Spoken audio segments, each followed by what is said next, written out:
Romeo के नाम पौलुस प्रेरित की पत्री 3 अध्याय। सो यहूदी की क्या बड़ाई या खतने का क्या लाभ? हर प्रकार से बहुत कुछ। पहले तो यह कि परमेश्वर के वचन उनको सौंपे गए। यदि कितने विश्वासघाती निकले भी तो क्या हुआ? क्या उनके विश्वासघाती होने से परमेश्वर की सच्चाई व्यर्थ ठहरेगी? कदापि नहीं। वरन परमेश्वर सच्चा और हर एक मनुष्य झूठा ठहरे, जैसा लिखा है कि जिससे तू अपनी बातों में धर्मी ठहरे और न्याय करते समय तू जय पाए। सो यदि हमारा अधर्म परमेश्वर की धार्मिकता ठहरा देता है तो हम क्या कहें? क्या यह है कि परमेश्वर जो क्रोध करता है अन्यायी है? यह तो मैं मनुष्य की रीति पर कहता हूं, कदापि नहीं। नहीं तो परमेश्वर क्यों कर जगत का न्याय करेगा? यदि मेरे झूठ के कारण परमेश्वर की सच्चाई उसकी महिमा के लिए अधिक करके प्रकट हुई, तो फिर क्यों पापी की नाई में दंड के योग्य ठहराया जाता हूं?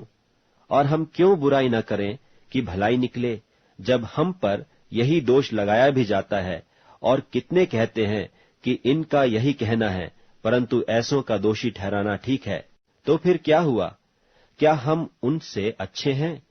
कभी नहीं, क्योंकि हम यहूदियों और यूनानियों दोनों पर यह दोष लगा चुके हैं कि वे सब के सब पाप के वश में हैं। जैसा लिखा है कि कोई धर्मी नहीं, एक भी नहीं, कोई समझदार नहीं, कोई परमेश्वर का खोजने वाला नहीं। सब भटक गए हैं, सब के सब निकम्मे बन गए, कोई भलाई करने वाला नहीं, एक भी नहीं।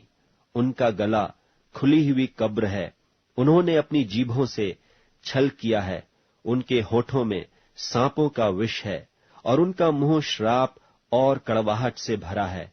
उनके पांव लोहू बहाने को फुर्तीले हैं, उनके मार्गों में नाश और क्लेश है।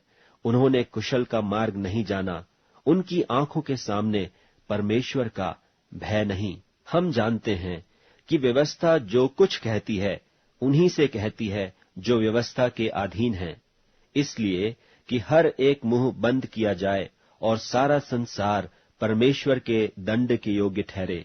क्योंकि व्यवस्था के कामों से कोई प्राणी उसके सामने धर्मी नहीं ठहरेगा, इसलिए कि व्यवस्था के द्वारा पाप की पहचान होती है। पर अब बिना व्यवस्था परमेश्वर की वह धार्मिकता प्रकट हुई है जिसकी गवाही व्यवस्था और भविष्यद्वक्ता देते हैं, अर्थात परमेश्वर की वह धार्मिकता जो यीशु मसीह पर विश्वास करने से सब विश्वास करने वालों के लिए है, क्योंकि कुछ भेद नहीं। इसलिए कि सबने पाप किया है और परमेश्वर की महिमा से रहित हैं, परंतु उसके अनुग्रह से उस छुटकारे के द्वारा जो मसीह यीशु में है सेत मेत धर्मी ठहराए जाते हैं। उसे परमेश्वर ने उसके लोहू के कारण एक ऐसा प्रायश्चित ठहराया जो विश्वास करने से कार्यकारी होता है, कि जो पाप पहले किए गए और जिनकी परमेश्वर ने अपनी सहनशीलता से आनाकानी की, उनके विषय में वह अपनी धार्मिकता प्रकट करे। वरन इसी समय उसकी धार्मिकता प्रकट हो कि जिससे वह आप ही धर्मी ठहरे और जो यीशु पर विश्वास करे उसका भी धर्मी ठहराने वाला हो। तो घमंड करना कहाँ रहा? उसकी तो जगह ही नहीं। कौन सी व्यवस्था के कारण से? क्या कर्मों की व्यवस्था से? नहीं, वरन विश्वास की व्यवस्था के कारण।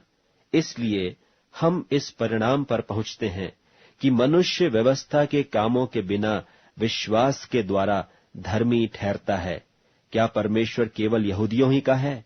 क्या अन्य जातियों का नहीं?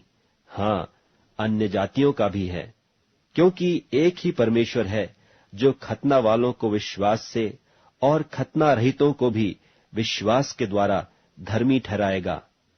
तो क्या हम व्यवस्था को विश्वास के द्वारा व्यर्थ ठहराते हैं? कदापि नहीं, वरन व्यवस्था को स्थिर करते हैं।